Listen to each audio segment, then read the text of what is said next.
Deku? Oh, I think he's some pro. By clouds. My head in the clouds not coming down. Chapter 52. Heroes, first and always. Shorter blinked and tried to concentrate despite the ringing in his ears. He looked over to see Amy on the ground beside him in a similar state, her pink dress smudged with soot. They looked over to where the explosion had come from to see a man and a woman in matching black vests striding out of the strip mall, duffel bags in hand. There weren't any physical indications of either of their quirks, but Shoto was willing to bet that at least one of them had something to do with explosions. But he taught Bakugo. He could handle this. "All right, people!" One of the villains threw a duffel bag on the ground, revealing a fair bit of cash already inside. "Put your valuables in the bag, unless of course you'd like a repeat of what happened inside." Shoto felt his stomach sink. What had happened inside? Were there survivors? He glanced around but didn't see any of the on-duty heroes yet. Of all the days to leave his capture weapon at home. He glanced over at Amy, who nodded and activated her quirk. She wouldn't be able to aim it as accurately without her mask, so some civilians might end up with sore abs from watching the fight, but it was better than another explosion. Aizawa was already charging forward by the time the villains burst into laughter. He made sure to keep both villains in his sight, since he didn't know which one had the explosion quirk. But he ran towards the woman first, since she appeared to be the one in charge. He managed to sweep her legs out from under her, making her cry out, as she grabbed a ball from one of her pockets. "Wrong choice," she giggled. She still somehow sounded threatening, despite the effect Emmy's quirk was having on her. "You should have just obeyed." She tossed the ball at him, and her eyes widened as the ball bounced harmlessly away. "Joke, this one has the explosion quirk. You take care of the other one." "Got it, Eraser." He turned his back on the man and focused his attention on making sure the woman was out of commission. She had managed to get back to her feet, but Shoto was much better at hand-to-hand than she was, and had her prone on the ground in no time. He straddled her back and extended her arms out on either side of her, holding her wrist down with her palms facing up so she couldn't touch anything and make it explode. He made sure she couldn't get out before he let himself blink. "Stop!" the man called out from behind him, and Shoto whipped around to see him holding a ball like the woman had, but this one was glowing purple. Shit, the villains had matching quirks. It must be related. "Let her get up, or the girl gets it!" He held the bomb threateningly towards Amy, who was glancing between the two cautiously. Shoto swore under his breath. He could just cancel the villain's quirk, and the bomb would probably defuse itself. But there was always the possibility that the bomb would simply explode the moment the villain lost control of it. With this many civilians around, he couldn't take that risk. From the look on Amy's face, she had come to the same conclusion.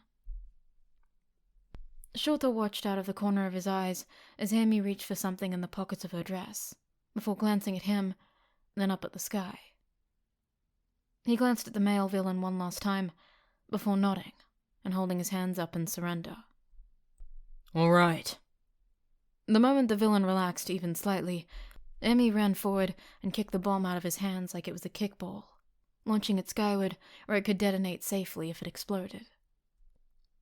Shoto slammed the woman's wrists against the floor again and almost immediately cancelled the man's quirk. Amy was already moving to punch him in the face, the streetlights glinting off her knuckle dusters as the ball fell out of the sky and bounced harmlessly on the ground a few times. So his quirk had diffused it. Oh well, better safe than sorry. Within seconds, Emi had the man on the ground in the exact same position as his partner. Shota could hear the sirens over the screams of the watching civilians, and he sighed. He hadn't wanted to do paperwork that night. A pair of officers came up and looked at the situation in shock. Shota just looked at them in exhaustion. These two were attempting a robbery and were responsible for the explosion. We don't know what the situation is inside, but there are most likely casualties. The officers looked towards the crowd as if to confirm his story, but didn't seem to see anything in the civilians' faces to say anything else, because they each started to approach one of the villains. Shota leaned back to allow the officer to put the women in quirk-suppressant cuffs, and saw Amy doing the same thing with her villain. When the villains were secure, he helped the officer lead them to the car, then started making his way towards Amy as the ambulances arrived, and paramedics started checking on the situation inside the exploded strip mall. Not so fast, you two. Hands on your heads. Shota and Amy both glanced towards the senior officer in confusion. What? The officer frowned. I'm sure you two are already aware that your actions here constitute vigilantism. While I'm sure these nice people are very grateful, and you did do a decent job of resolving the situation, we will still have to take you in. Shota blinked a few times in shock. What? Were they being accused of being vigilantes? He suddenly realized that both he and Amy were in civilian clothes, and that they were both underground heroes outside of their usual patrol routes. For all intents and purposes, it looked like they were just two unusually competent civilians that had taken down a pair of villains. Amy just started laughing her head off, and Shota just groaned as the officers glared at them. This night literally couldn't get more exhausting. He sighed and reached for his wallet, making the officers tense. Don't worry, I'm just getting my wallet.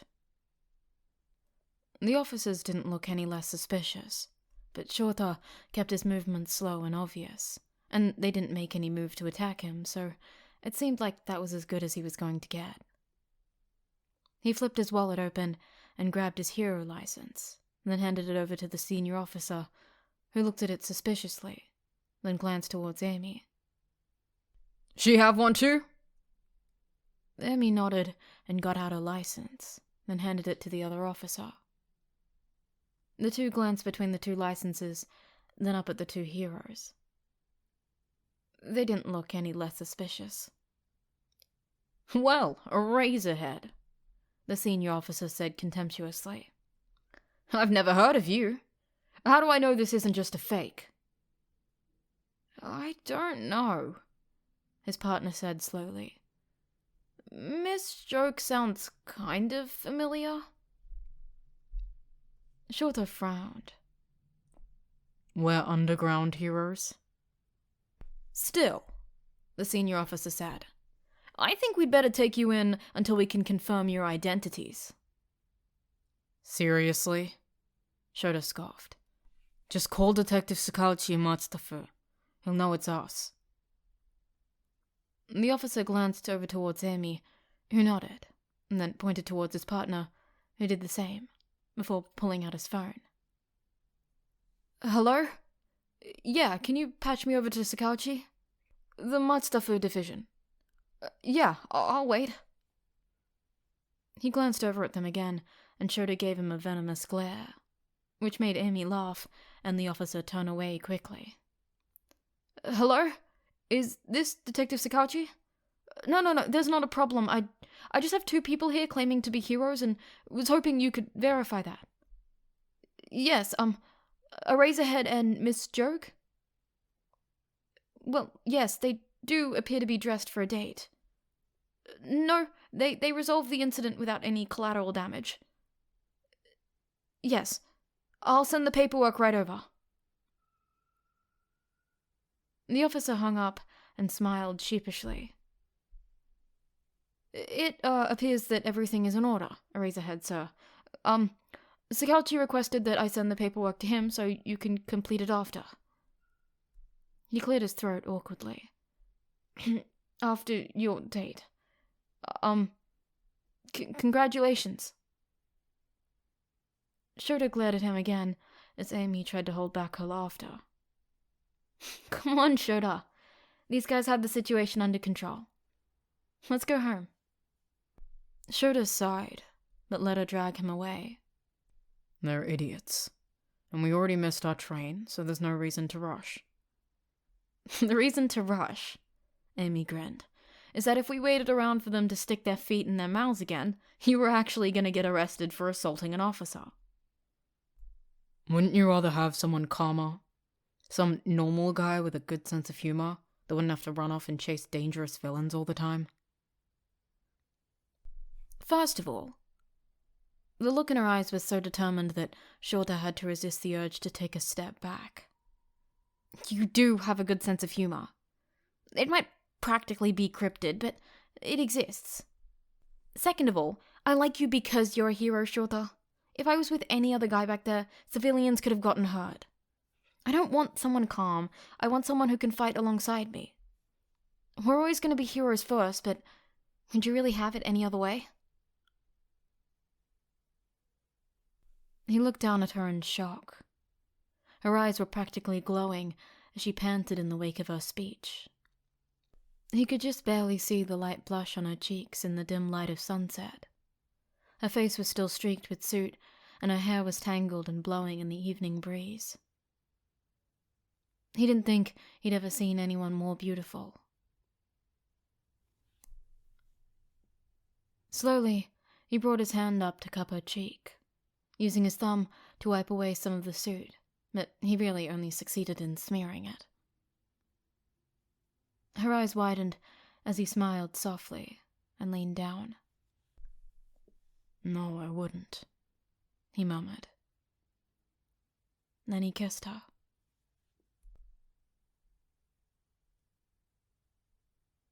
Chapter 53. Trauma. Shorto had never been to a therapist's office before because Endeavor saw any mental instability as a sign of weakness. But if he had to guess what one would look like, he probably would have imagined something with argyle throw pillows, inkblot paintings, and mild-mannered men with thick glasses asking him about his feelings. Needless to say, Hound Dog's office looked nothing like that. Sure, it had a couch and a few pillows, but they were plain and tasteful, something even his father would allow around the house, and Hound Dog was about as far from mild-mannered as one could get.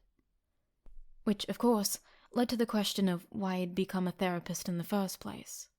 But Shorter had other questions to answer first, starting with how he had ended up in Hound Dog's office in the first place. "Why am I here?" he tried to ask politely, but it probably came out blunt. Yayorozu said he always ended up sounding ruder than he intended. Hound Dog didn't seem offended, though. He simply replied just as bluntly, "Because it's come to my attention that things aren't great for you at home." Shorto frowned. Had Midoriya said anything? He'd assumed that the conversation would stay between them, and he wasn't quite sure how to feel about the fact that that apparently wasn't the case. On the one hand, it seemed like a breach of trust, but on the other, Midoriya probably thought he was looking out for him. If his father ever found out, however... "Things are fine." Hound Dog sighed. "No, they're not. I promise you that I'm not going to tell your family that you came to visit me, but I need you to be honest with me." Shorto didn't answer. He may have had to come because Nezu said so, but he would just have to convince the principal that there had been some mistake. He looked out the window, rather than at Hound Dog. What was all that construction for? They'd started it a few days ago, and Shorto knew they could probably build faster than they were, but they didn't seem to be in any rush. "Midoriya didn't tell me, by the way." Hound Dog broke the silence. "I just thought you'd want to know that I found out about your conversation through someone else. Never underestimate the amount of ears and eyes around UA." Shorto nodded. The principal must have been listening in somehow then. Endeavor always said Nezu was a creepy little rat who knew far more than he had any right to, so it made sense that he had cameras planted around UA. Shoto wished he'd known that before, but there was nothing he could do about that now. You don't have to tell me anything if you don't want to, Hound Dog continued. I just want to let you know that I'm here when you need me. Thank you, but there's no point, Shoto said. My father is untouchable. Hound Dog nodded. Sadly, yes. Endeavor is the number 2 hero, and arresting him right now would cause irreversible damage to society. If that weren't the case, we would have already done something. Unfortunately, there's nothing we can do about that. We live in a messy world, and all we can do is the best we can with what we've got. Shoto wished Hound Dog could have said something different. He'd always wished for a hero to come and save him from the abuse, but he was one who finally knew but still couldn't save him. Then why am I here? We may not be able to arrest your father right now, but that doesn't mean we can't address the effects his treatment has had on you, Hound Dog said. I'd like to help you be more emotionally resilient by working through your trauma. Trauma? Shoto knew it was rude to interrupt. His father had been very clear about that growing up, but he couldn't help it. Sure, he hadn't had the best childhood and his father sucked, but he wasn't traumatized. Hound Dog glanced at him sympathetically. Yes, trauma. Have you wondered why you have a harder time showing emotion than your classmates do? Or maybe why you can't help but tense up and shut down around new people, despite the fact that they're harmless? Shoto thought for a moment. He'd always thought it was strange how expressive Yaoyorozu was. And then he'd come to UA and had been almost overwhelmed by how much emotion people like Uraraka and Kirishima showed. Even Hagakure was expressive in her own way, and she was invisible. Hound Dog must have realized he'd hit the mark, because he continued. Those are signs of psychological trauma, Todoroki. But it doesn't have to be that way. We can't change what happened to you in the past, but we can work towards recovery. How does that sound? Shoto shrugged. It sounded good, but he still wasn't really sure what the point was. What's wrong with the way I am now? Hound Dog looked at him sympathetically. Are you happy? I'm going to be a hero, Shoto said simply. I don't need to be happy for that. Hound Dog nodded. But do you want to be? Shoto froze. Did it really matter what he wanted?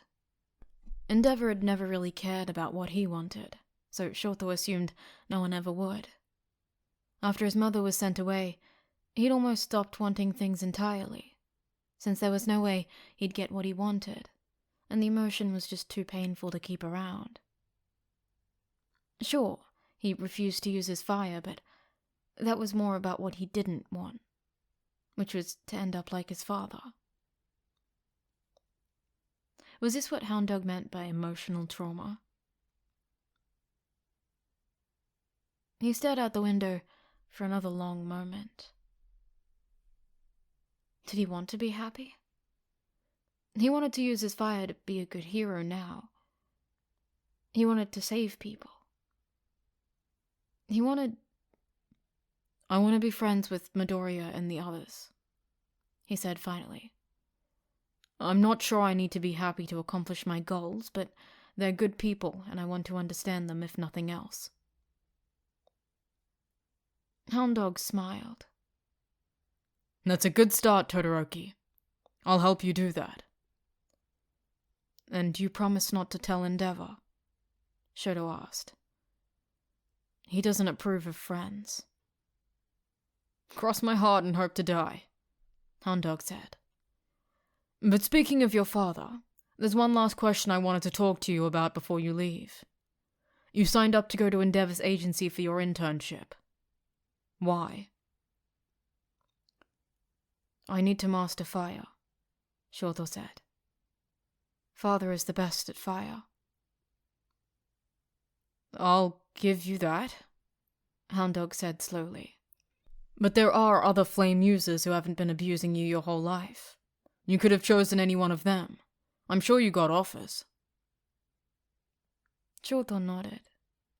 He had received offers from other flame users, but accepting their offers didn't feel right, and Shoto didn't want to deal with the fit his father would throw if he chose to learn fire from someone else. This is a non-issue, he said finally. It's too late to change my decision anyway. Internships start next week.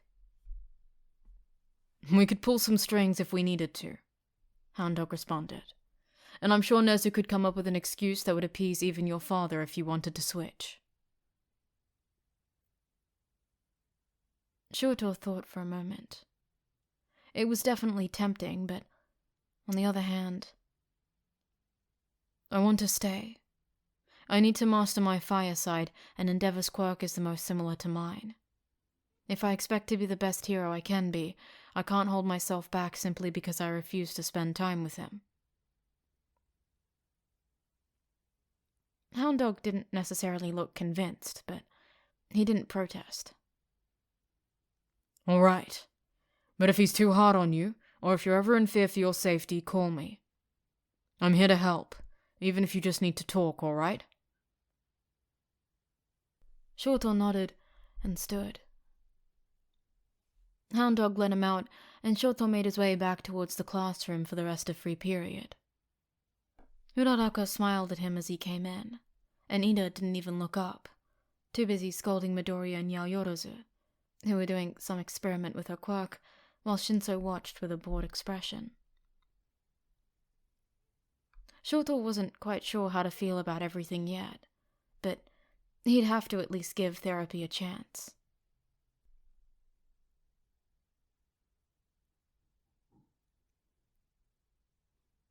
Kurogiri handed All for One the phone, and he smiled as he held it to his ear. Hello. Am I speaking to Shigaraki-sensei? You must be the broker, All for One said. Did you find the man I requested? Sure did, Grian said. You're lucky. He's not an easy man to find, but his quirk is authorship identification just like you wanted. Like yourself, he's pretty busy, but I managed to make an appointment to see you in 2 weeks. I'm sending him to the bar, right? No, All for One said. I want to see him personally. I'll have Kurogiri bring him here.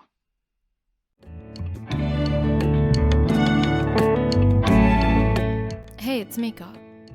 If you enjoyed this podfic, please consider subscribing to my YouTube channel or following me on Spotify for updates and new content weekly. Also, consider supporting me on Ko-Fi, link in the description. Anyways, I hope that you have a great day or night, and that your favorite author posts the exact fanfiction you visualized when you were meant to be doing work yesterday. Until next time.